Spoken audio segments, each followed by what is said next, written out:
and administer justice. The Septuagint used the Greek equivalent of the word Greek day, judges. The Latin Vulgate called it Libri Judicum, the book of Judges. This book could also, this right here really spoke to me. This book could also appropriately be titled the Book of Failure. See, we don't want to hear that. Why would they put something in there like that? To show you what Yahweh wants you to learn about him and how he reacts when you don't act accordingly. But when you do act accordingly, that he comes to your rescue. But even when we don't act accordingly, he still comes to our rescue. So let's go to, I got about 20 more minutes. Let's go to the book of Judges, chapter 2. Would you like a Bible? Would you like a Bible? Okay. There's one right in front of you. Right in front of it. On that chair.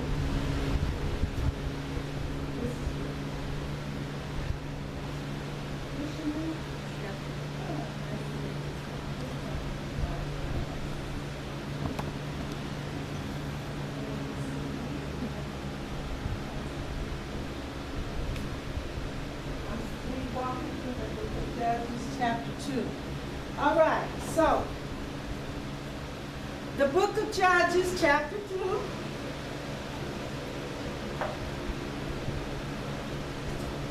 Need some air.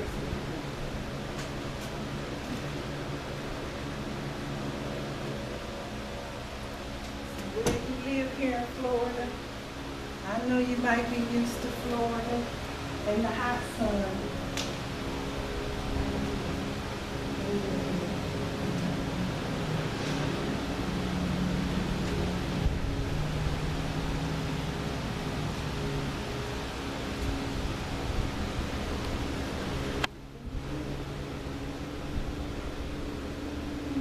All right, everybody. Okay, so chapter 2, verse 1. This is what I want to bring out in verse 1. And an angel of Yahweh came up from Gilgal to Bochim and said, I made you to go up out of Egypt and have brought you into the land which I swear unto your fathers. And I said, I will never break my covenant with you. As we read the book of Judges and study the book of Judges, it's going to often appear that Yahweh has broken his covenant with Israel. But I want you to really hone in on and focus on how Yahweh begins through disobedience. Yahweh begins to impose his thought and his ways upon us, which may look like the covenant is being broken. But in all actuality, he is working a reverse action to not break the covenant. Okay, so what I want to point out in chapter 2, verse 1, angels. When I looked up that word angel, this is what they had. Let's see. Angel, from the Hebrew Concordance, 4397. Angel, malach, which means to dispatch, listen to this, as a deputy, all right, like a sheriff, a deputy. To dispatch as a deputy, a messenger, specifically of Yahweh, i.e., an angel, also a prophet, priest, teacher, ambassador, or king. So it's someone who has been placed, whether divinely from the heavens, all right, or here on earth. Pastors are considered angels also. That's what I believe when ch.2 said, be careful for you may entertain angels unaware. All right? So that can mean a lot of things. We may divinely entertain an angel in our atmosphere, in our presence, divinely, spiritually, that we cannot physically see with the eye, that represent the kingdom. Or we may even entertain, that's why you have to be careful of those. This is just a nugget I'm throwing in there that's coming to me by the Spirit. When a person, like young men, young women, who have a call on their life, but it has not been revealed that they are a future pastor, that they are a future leader in the kingdom, you have to be careful. You may be entertaining a pastor, an angel, unaware of your know. That's why it says, to touch not my anointed, do my prophets no harm. You do not never know the purpose that's in a little child. We don't know if a little child, unless Yahweh the Spirit reveals unto them that they're being called as a pastor, a prophet, an evangelist, or someone who's going to work in the kingdom. You may be entertaining an angel unaware. And so we have to be very, very careful with our children, especially if they're being raised in the house of prayer. Be very careful for nothing. So, angels. So, in 2:1 said, and the angel of Yahweh came up from Gilgal to Bochim and said, I made you to go up out of Egypt. We know Egypt means, in Hebrew, Mitzrayim. It means bondage, a place of bondage. So it says that I made you to go up out of. Yahweh made the children, that's the deliverance, out of Exodus, the Exodus experience, out of Egypt, from the house of bondage, from Pharaoh.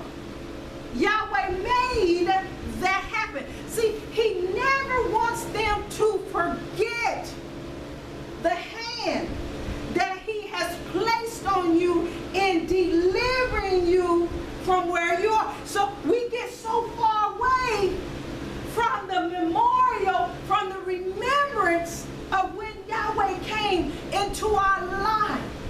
He delivered us all out of something. But as we get to going on our journey and maturing, we forget. And you will find even in the Old Testament that Yahweh reminds the children of Israel. He said to teach this to your children. Let them know who it was that delivered them out of the house of bondage. And so here we see it again. The angel is coming and saying the same thing. Says, and the angel of Yah says unto them, I made you to go up out of Egypt, and have brought you unto the land which I swear unto your father. So Yahweh is keeping his end of the bargain. He has brought them to the land. Even in their dysfunction, Yahweh is keeping his end of the bargain. He said, I brought you into the place that I swear, because I told your fathers that I was going to do this for you, but because I'm bringing you here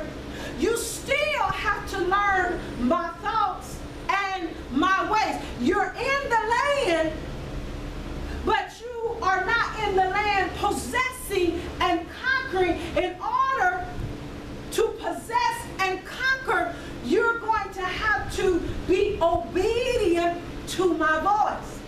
And so sometimes when Yahweh, listen, delivers us, and then he places us in the place of promise, we think that that place of promise is the fulfilling of Yahweh when there's more to go in the place of promise. We get to the place of promise thinking we have arrived, and that's where you get ministers and pastors and leaders and people who get high-minded. Well, that's not all there is to the place of the promise. When he gets you to the land that he has promised you, then possession has to take place. And the possession has to take place by conquering an unfamiliar place that you know not anything about. Let me give an example. You have a pastor who have arrived, all right, a mega church. The church is doing good for the people, but yet the pastor begins to get in a comfort zone because he begins to feel, because I'm in this place, I no longer need to pray. I need to no longer search out the source that got me here. And so I began to rely on my own recognizance. I don't pray no more. I don't read the word anymore. I do my own thing, my own thoughts. I can no longer hear the voice anymore. I can no longer see Yahweh's way, but I see a way that now I'm trying to do in this place. And so you'll have a pastor who begins to fall prey to homosexuality and say it's okay. They begin to fall prey to, all right, sleeping with everybody in the congregation. Why? Because they are comfortable. They begin to fall prey to drugs, where Yahweh has delivered them from that. But they find themselves in the place of promise, thinking that they no longer need to hear instructions and fall up under an obedient voice to bring discipline unto them. Okay, so 2. And you shall make no league, listen to this, in the place of promise, and you shall make no league with the inhabitants of that land. This was the problem with Israel. This was the problem with their going into a foreign land, a strange land, an unfamiliar land that they knew nothing about. Says, you will don't make a league with them, with the inhabitants of that land. You shall throw down their altars. But Yahweh said, here comes the problem. But you have not obeyed my voice. Why? Yahweh said, why have you done this? That's how parents are with children. I told you, don't eat all those cookies. Now, right away, I may not know that you ate those cookies until when? You come to me and you say, I got a tummy ache. Oh, my stomach hurt. That's how we do our Father. When everything is going good in our lives, we begin to fall back because we get comfortable. But Yahweh knows that we have done something. Why? Because we haven't prayed to our Father in a long time. But in our comfortable place, when everything is okay, we begin to do some things that's not pleasing, that will bring havoc on our life. So then we go to the Father and pray. Father, please deliver me out of this again. Please take this craving away again. Please get me out of this relationship again. And so Yahweh knows, well, you have done something that I told you not to do. I told you not to do as the surrounding, listen, the surrounding nations could be your peers, could be the wrong crowd, could be your friends. It could even be some family, some cousins, some family members that are not on the right path. You got to distance yourself. All right? You got to do what's right. You got to go to school. You got to work. All right? And you got to do things that are good for you to do. Okay? So the child has a tummy ache. So the parents say, why did you eat all those cookies? Didn't I tell you don't eat all those cookies? Now you got a tummy ache. This is our Abba. In 2, he says, why have you done this? 3, wherefore I also said, I will not drive them out from before you, but they shall be as thorns in your sides, and their gods shall be a snare unto you. Now, in 1, Yahweh says, I will keep my covenant with you. I will always keep my covenant with you. But right now, Yahweh say, listen, I'm not going to drive them out. And they're going to be thorns in your side. Wait a minute, Father. I thought you was on my side. But he said, I still got my covenant with you.